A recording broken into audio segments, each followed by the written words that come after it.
नमस्कार। मैं Sanjay Atharva news pod की ओर से आज हम चर्चा करना चाहेंगे कि एक राजनीतिक दल कैसे दूसरे से सीख रहे हैं और उसके हिसाब से अपनी रणनीति बदल रहे हैं। उत्तर प्रदेश के संसदीय चुनाव में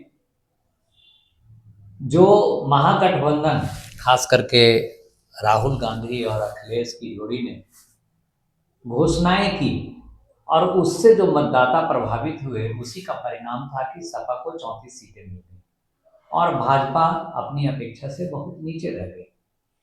अब भाजपा ने इसको एक लेसन के रूप में लिया और बिहार के चुनाव में जब वही कदम महागठबंधन की ओर से तेजस्वी यादव उठाने लग गए और उन्होंने लगातार घोषणा शुरू की कि हम बिजली बिल माफ़ करेंगे, हम महिलाओं का जो सामाजिक सुरक्षा पेंशन है उसमें वृद्धि करेंगे, या फिर रोजगार देंगे हर घर को, या महिलाओं को हम ऐसे करके मदद करेंगे।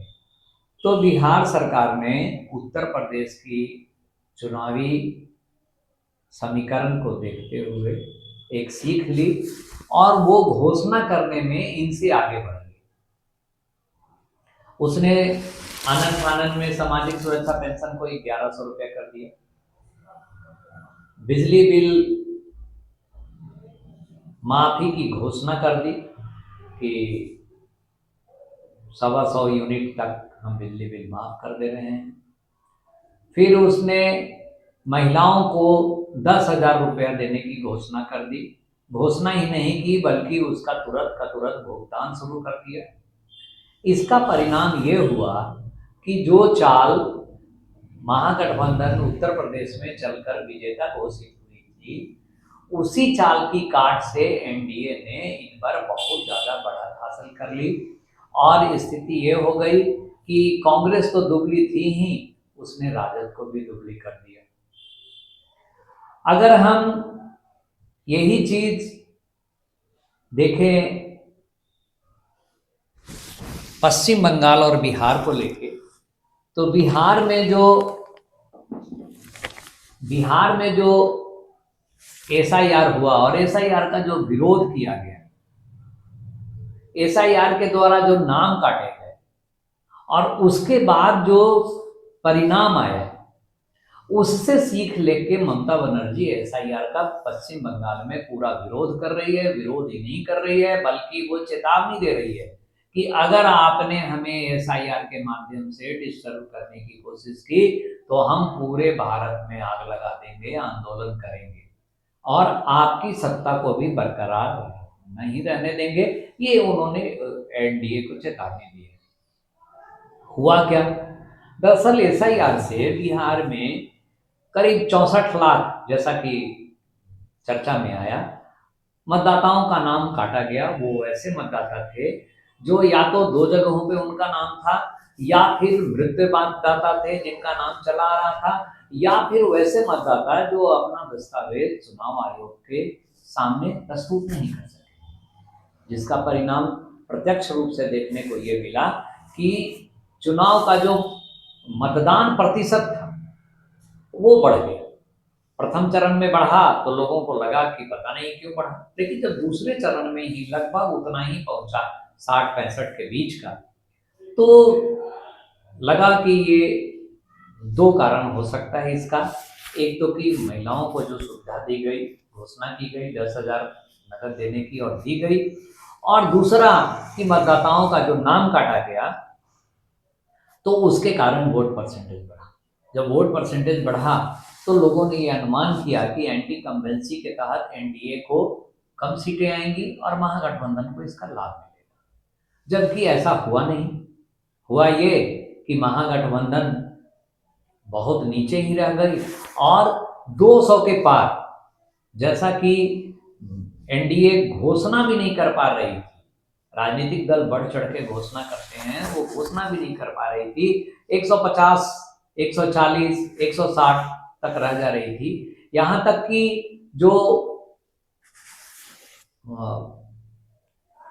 भविष्यवाणी की जाती है वो भी एक केवल चुनावी सर्वेक्षण एजेंसी ने 208 या 207 का किया था, लेकिन कोई नहीं कर पा रहा था और एनडीए 202 पे जाके रुकी। तो उसकी ये जो जीत मिली उससे ममता बनर्जी बहुत भयभीत हुई और यही कारण है कि वो एसआईआर का विरोध कर रही हैं। और एसआईआर पश्चिम बंगाल में भी वही काम कर रहा है जो बिहार में उसने किया।